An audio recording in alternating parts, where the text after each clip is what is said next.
National Park Service arrowhead logo on a black background. Text on screen reads Glacier National Park. Text on screen reads Rosalyn Gerstein, Artist in Residence, Glacier National Park, July 2022. A woman in a brown sweater and red glasses stands on a lawn in front of a background of trees and shrubs. Hi, I'm Rosalyn Gerstein. I'm the Artist in Residence for Glacier National Park for July 2022. I'm delighted to be here. My background is as a documentary photographer and an oil painter, primarily making portraits. In the 50 years that I've been photographing, a lot of my subjects have been women and have reflected the culture, the American culture that I've experienced. And what brought me to Glacier was I wanted to photograph the remarkable women here. In the time that I've been here, it's been 3 weeks now, I have managed to photograph more than 30 different women in very different jobs. I photograph the women in headquarters who keep this place running.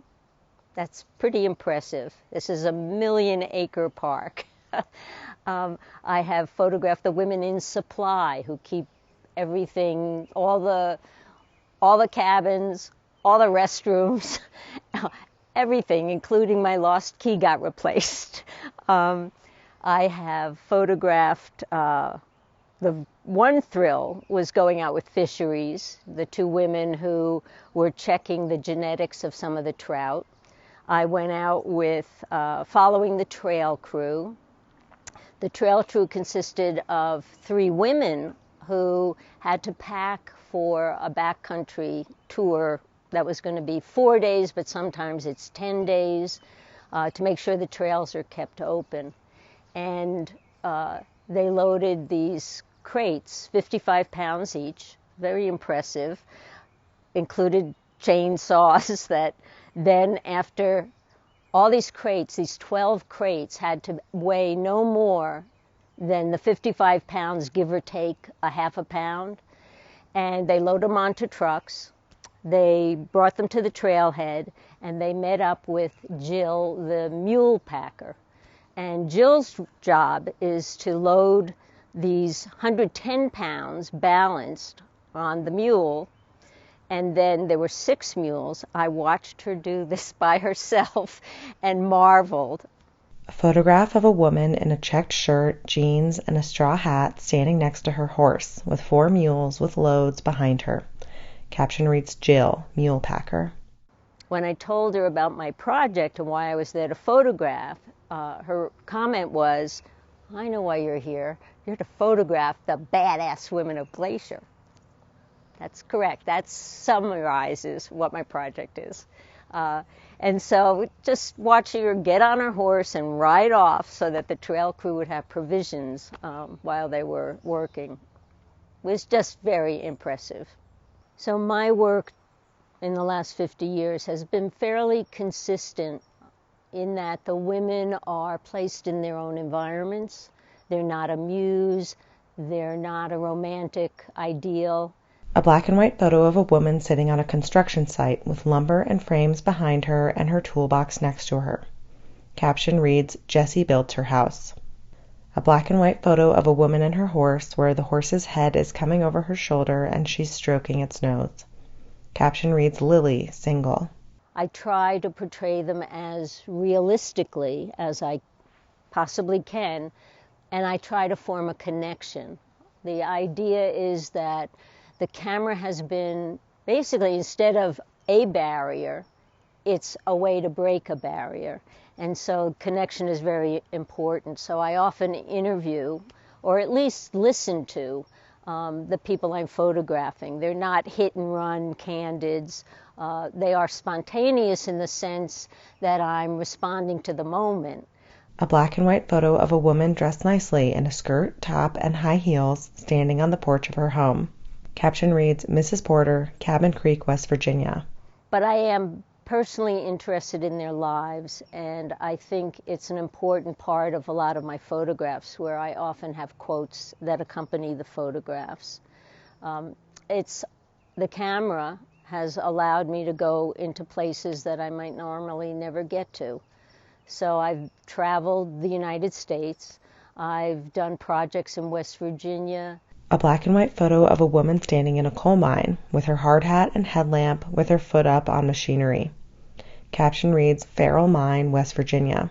Roller girls, roller derby in Seattle, championship season, admiring the courage and strength and camaraderie of those women.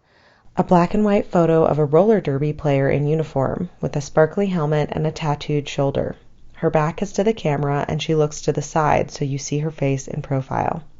Caption reads, Centurion. A black and white photo of the roller derby team in their huddle with another team on the track in the background. Caption reads, Huddle. I photographed friends in the midst of relationships, some good, some not so good, but the idea is to portray their experiences. A black and white photo of a man and a woman embracing and looking at the camera.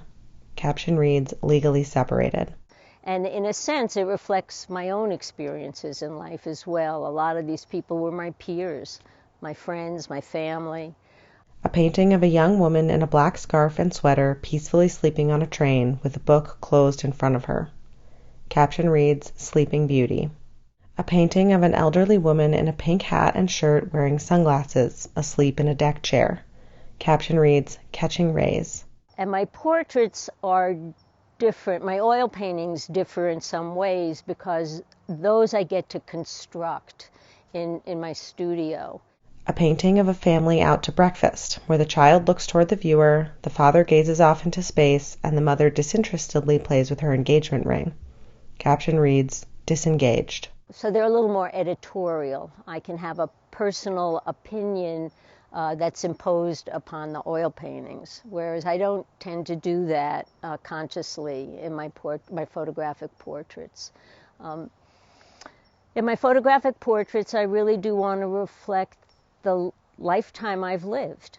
And I think, historically speaking, we go back and look at photographs, and yeah, they do tell us something about the way we've lived, the way we've managed.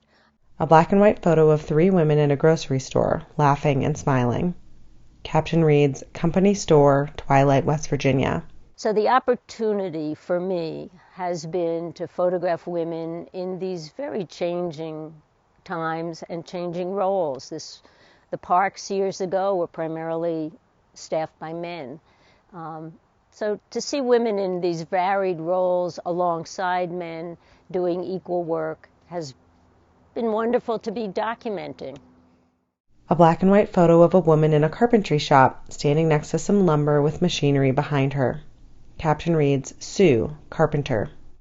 My daughter works in the national park, so I've had the opportunity to visit her frequently in different parks.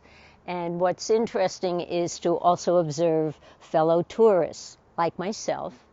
And so some of my paintings have included my observations. And I have one humorous painting in which I took a snapshot of a tourist photographing at a swimming pool, photographing the distant mountains. And I thought it was humorous that that's how they were observing nature. A painting of 2 people at a pool with a desert landscape and lake beyond a metal fence. One is asleep on a sun lounger, and the other stands on a patio table to take a photo of the landscape. But generally speaking, I've actually enjoyed seeing how the tourists do, in fact, get involved in the park. They go to these ranger talks. They have their kids be junior rangers. I photographed some of the activities in the park, and it's been great to see that. A black and white photo of a woman in her park ranger uniform, smiling at the camera and standing next to a table covered in bear pelts for an educational program. Caption reads, Zoe, Interpretation. The roles that a lot of the rangers play include education, and tourists are very much connected and participating, and that's been a thrill, having observed and painted the total opposite of what I thought was the experience of nature. So my new painting should be a different kind of reflection on being here and the people around me. My intention as I come to the close of this wonderful visit is to go back to my studio. I have a lot of hundreds and hundreds of photos to process, and to make a selection. Ideally, of course, I will include them on my own website, but provide digital files to the people in the park. If anybody that wants them, uses them, that would be great. I'd love to do an exhibit of this wonderful collection. And also, I'll be selective and make some oil paintings as well, portraits of the women. There are some all beautiful faces, but some remarkable moments. And those I hope to turn into larger portraits, larger oil paintings, and exhibit them and share with my community what these remarkable women do and who they are. I think that's my biggest thrill, and that will be my intention. National Park Service arrowhead logo on a black background. Text on screen reads Glacier National Park. Text on screen. To learn more about the Artist-in-Residence program, visit www.nps.gov/glac/getinvolved/AIR.htm.